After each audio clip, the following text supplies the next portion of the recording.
गोपाल कांडा ने एक सच बोलकर खुलासा कर दिया है कि ये पिछले चुनाव में, विधानसभा के चुनाव में इनेलो और बीजेपी मिलकर चुनाव लड़ रहे थे।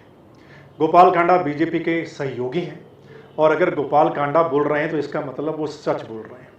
लेकिन ये सच सामने आने के बाद आपने देखा होगा कि इनेलो भी बैकफुट पर है और बीजेपी भी बैकफुट पर है।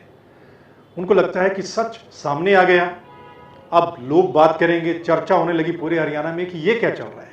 हालांकि सिरसा के लोगों को तो पता था कि इनका अंदर खाते गुप्त समझौता है और हम उस वक्त भी लोगों को बता रहे थे कि इनका गुप्त समझौता है, ये इलेक्शन के बाद एक दूसरे के साथ मिल जाएंगे। इस वजह से उसके बाद खट्टर साहब पूरे तरीके से मना ही नहीं करते और वो कैसे बोलेंगे कि हाँ हमने समझौता किया था, जब समझौता ही गुप्त था तो उसको कैसे उजागर कर सकते हैं।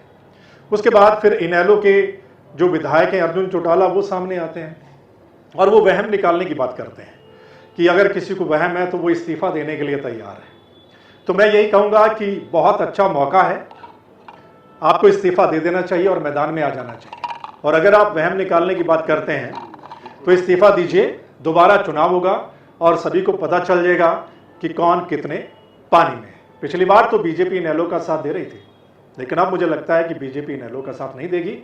और अगर नहीं देगी, जिसकी वजह से इनेलो ने, आप देखिए ना गोपाल कांडा क्या बोल रहे हैं कि खट्टर साहब का फोन आया कि रानिया की सीट कांग्रेस जीत रही है, भाई कुछ करो, यानी इनेलो की मदद करो और जिताओ। उसके बाद इनेलो जीती है। तभी मैं कह रहा हूं कि इस्तीफा दें। अर्जुन चौटाला जो बोल रहे हैं, अगर वो बोल रहे हैं तो सामने मैदान में आए, पता चल जाएगा, दूध का दूध पानी का पानी हो जाएगा। उनका तो चैलेंज है कि उनका संगठन बहुत मजबूत है, किसी की जरूरत नहीं है उन्हें। अगर इनेलो का संगठन मजबूत होता या इनेलो मजबूत होती तो उनको फिर बीजेपी के सहारे की जरूरत क्यों पड़ती, मुझे ये कहना है। फिर अपने आप चुनाव जीत जाते। फिर बीजेपी के कहने पे इतने कैंडिडेट्स क्यों दिए पूरे हरियाणा में, और बीजेपी ने इनेलो के कहने पे कैंडिडेट दिए। आप देखिए एलनाबाद, डबवाली और रानिया में बीजेपी ने अपने कमजोर कैंडिडेट दिए। किसके कहने पे? इनेलो के कहने पे, ताकि उसका फायदा इनेलो को हो, क्योंकि यहां पर तो बीजेपी का वजूद नहीं था। इसलिए बीजेपी को लगा कि हम तो जीत नहीं पाएंगे, तो फिर क्या करते हैं, इनेलो वालों को जिताओ और रिजल्ट के बाद इनको तो साथ मिला ही लेंगे, वो तो तैयार बैठे हैं। तो ये गुप्त समझौता हुआ था। सर का होल्ड नहीं है। तो मैं उनको ये कहूंगा कि आप लोग तो 4 पीढ़ियों से चुनाव लड़ते आ रहे हैं। आप चौधरी देवीलाल जी के नाम पर वोट मांगते हैं, आप कभी खुद के नाम पर वोट मांगिए, तब पता चलेगा। आप चौधरी देवीलाल जी का नाम का सहारा लेकर पिछले 4 पीढ़ियों से चुनाव लड़ रहे हैं। और सर्वमित्र एक आम किसान परिवार से निकल कर आया, जिसको 1 महीना भी हुआ था, सिर्फ 1 महीना हुआ था पॉलिटिक्स में आए हुए। तो वो 1 महीना वाले सर्वमित्र ने आपको बैकफुट पर ला दिया। आप डरने लगे कि सीट तो गई, फिर आपने बीजेपी का सहारा लिया।